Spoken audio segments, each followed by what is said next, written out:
প্ৰথম কি আমি দিলোঁ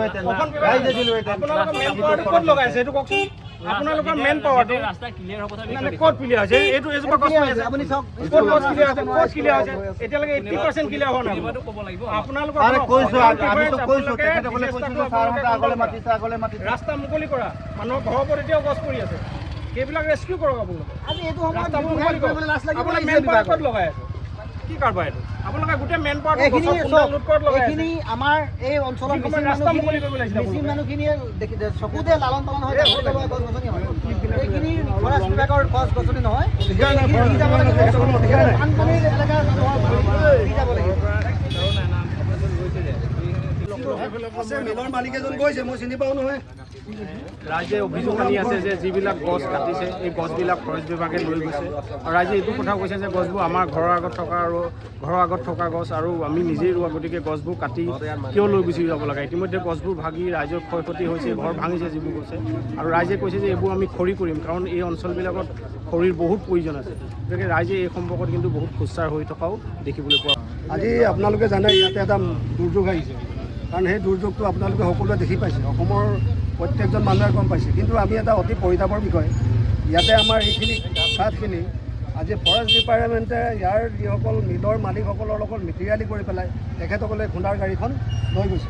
গতিকে চেঞ্চুৰীত যদি গছ এজোপা আপুনি কাটে চেঞ্চুৰীত ভৰি এটা পৰিলেও তেখেতসকলে তেখেতসকলক আজি তাৰিখত কি কৰিব লাগিব এইটো গতিকে ফৰেষ্ট ডিপাৰ্টমেণ্টে আজি তাৰিখত গোটেই মিতিৰালি কৰি পেলাই আমাৰ ইয়াৰ পৰা কাঠখিনি লৈ গৈছে গতিকে তেখেতসকলে উৰ্ধতম কৰ্তৃপক্ষৰ বিষয়ে ইয়ালৈ আহিব লাগিব আহি পেলাই জ্বৰ কাঠ আনিছে তৰতে দি দিব লাগিব কাৰণ ৰাইজৰ দুৰ্দশাৰ সময়ত তেওঁলোকে দুখৰ সমভাগী হ'ব লাগিছিলে বিপৰীতে তেখেতসকলে ব্যৱসায় আৰম্ভ কৰিছে ফৰেষ্ট ডিপাৰ্টমেণ্ট নিৰ্লজ্জ কাণ্ডক আমি TMPকে ধিক্কাৰিছোঁ এইখিনি গৰিহণা দিছোঁ এই কাণ্ডক আৰু তেখেতসকলে কিহৰ মেলৰ মালিকৰ লগত গাড়ীত মিতিৰালি কৰি এই ট্ৰেক্টৰত গুণ্ডাবিলাক লৈ গৈছে এই অঞ্চল প্লাবিত হৈ আছে আপোনালোকে সকলোৱে দেখিছে বানপানীত পূৰা তল গৈ আছে গাঁওবিলাক ইয়াতে খৰিৰ কিমান দৰকাৰ হয়